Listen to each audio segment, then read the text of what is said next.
देख लेना आंखों से, साध्वी जी तुम आगे बढ़ो, हम तुम्हारे साथ ही। सकल हिंदू समाज ये हमेशा मालेगांव शहर का लॉ एंड ऑर्डर खराब करने की कोशिश करते हैं।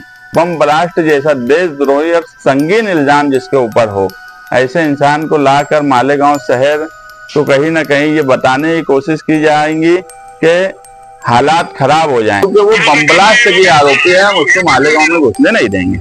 वल्गना करत असतील खोट्या की कुठल्याही परिस्थितीत आम्ही त्यांना मालेगावात घुसू देणार नाही, तर मी देखील सकल हिंदू समाजाच्या वतीने या ठिकाणाहून त्यांना इशारा देतो की तुम्ही पूर्ण ताकदपणाला लावून त्या ठिकाणी त्यांना विरोध करा, पण तुमची जागा ज्या पद्धतीने शिवतीर्थावर त्या आंदोलनामध्ये आम्ही तुम्हाला दाखवली होती, किंबहुना त्यापेक्षा जास्त तुमची लायकी काय ही मालेगाव शहराला दाखवण्याची वेळ त्यावेळेला आलेली असेल। हे आमच्या न्यूज चॅनलला लाईक करा, शेअर करा, सबस्क्राईब करा आणि बेल आयकॉनवर क्लिक करा।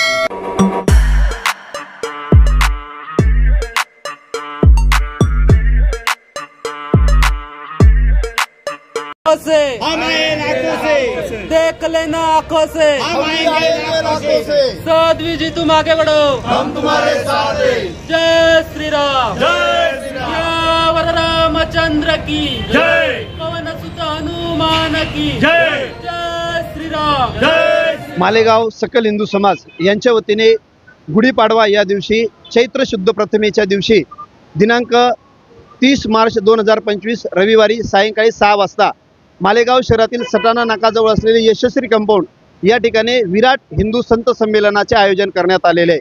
सर्व हिंदू बांधवांनी साधू संतांच्या आशीर्वादाने एकत्र येऊन हिंदू नववर्षाचे स्वागत करावे आणि भगव्या ध्वजाखाली एकत्र यावे या उद्देशाने या कार्यक्रमाचे आयोजन असून मालेगाव बॉम्बस्फोटातील निर्दोष आरोपी ज्यांना न्यायालयाने क्लीन चिट दिलेली आहे अशा हिंदू शेरनी साध्वी प्रज्ञादिदी ठाकूर यांना या कार्यक्रमामध्ये सकल हिंदू समाज मालेगावच्या वतीने हिंदूवीर असा पुरस्कार दिला जाईल।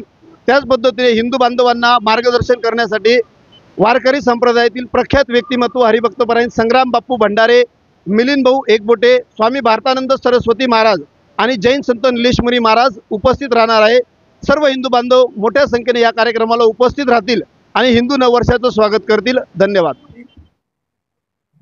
सोशल मीडिया पर विराट हिंदू सम्मेलन 30 मार्च 2025 को सटाना रोड पर रखा गया है, ऐसी खबरें आ रही थी सोशल मीडिया पर, उसकी कुछ पोस्ट भी चल रही थी। तो हमने आज समाजवादी पार्टी की तरफ से तहसीलदार को और छावनी के पीआई साहब को एक निवेदन दिया है कि जो विराट हिंदू सम्मेलन रखने की बात जो लोग कर रहे हैं, मच्छिंदर सिरके और उनके साथी और साध्वी प्रज्ञा सिंह को मालेगांव लाने की बात चल रही है 30 मार्च को। साध्वी प्रज्ञा सिंह जो है वो मालेगांव बम ब्लास्ट की मेन आरोपी है, कोर्ट में मैटर चल रहा है। ऐसे वक्त में और मालेगांव 2008 बम ब्लास्ट भी लगभग ईद के 1-2 रोज पहले हुआ था, चांद रात से 1-2 दिन आसपास ही वो ब्लास्ट हुआ था, और उसी वक्त उसका मालेगांव जैसे शहर में आना, यहाँ पर कई लोग उस वक्त शहीद हुए, छोटी बच्ची का भी उस ब्लास्ट में इंतकाल हुआ। तो ये कहीं ना कहीं शहर के हालात को खराब करेगा, और मच्छिंदर सिरके और उनके साथी सकल हिंदू समाज ये हमेशा मालेगांव शहर का लॉ एंड ऑर्डर खराब करने की कोशिश करते हैं। इसीलिए हमने एक निवेदन दिया है कि किसी भी सूरत में परमिशन ना दी जाए, क्योंकि उसके दूसरे दिन ईद रहेंगी। ईदगाह पर हजारों लोग यानी लाख के ऊपर लोग वहां नमाज के लिए जाते हैं, और एक दिन पहले अगर उस हिस्से में कोई प्रोग्राम होता और शहर का लॉ एंड ऑर्डर खराब होता तो इसका जिम्मेदार कौन रहेगा। और ऐसे इंसान को लाना जो बम ब्लास्ट जैसा देशद्रोही और संगीन इल्जाम जिसके ऊपर हो, ऐसे इंसान को लाकर मालेगांव शहर तो कहीं ना कहीं ये बताने की कोशिश की जाएगी कि हालात खराब हो जाएं। आज बांग्लादेशी और ये सब बातें बोलकर तहसील का जो मामला चल रहा है, एसआईटी, कहीं ना कहीं शहर में एक डर और खौफ का माहौल है। तो ऐसे वक्त में साध्वी प्रज्ञा सिंह की कोई सभा मालेगांव शहर में नहीं होना चाहिए। हमने भी आज अर्जी इसलिए दी है कि ये विरोध दिखे कि उसको सभा की परमिशन नहीं मिलेंगी। अगर उसको सभा की परमिशन दी गई तो फिर मजबूरी में समाजवादी पार्टी और उनके जिम्मेदारों की मीटिंग लेकर हम रमजान में अगर एहतजाज की जरूरत पड़ी तो एहतजाज करेंगे, क्योंकि वो बम ब्लास्ट के आरोपी है, हम उसको मालेगांव में घुसने नहीं देंगे। मालेगाव शहरामध्ये सकल हिंदू समाजाच्या माध्यमातून गेल्या 8 ते 10 वर्षाच्या पासून विराट हिंदू संत संमेलन हा कार्यक्रम हिंदू नववर्षाच्या शुभ पर्वावर आयोजित केला जातो। हा कार्यक्रम काही मालेगाव शहराला नवीन नाही, परंतु काही विघ्न संतोषी, काही समाजकंटक जे काही राजकीय लोक आहेत मालेगाव शहरामध्ये या गोष्टीचं राजकारण करत या विषयाला मुद्दा बनवून पाहत आहेत।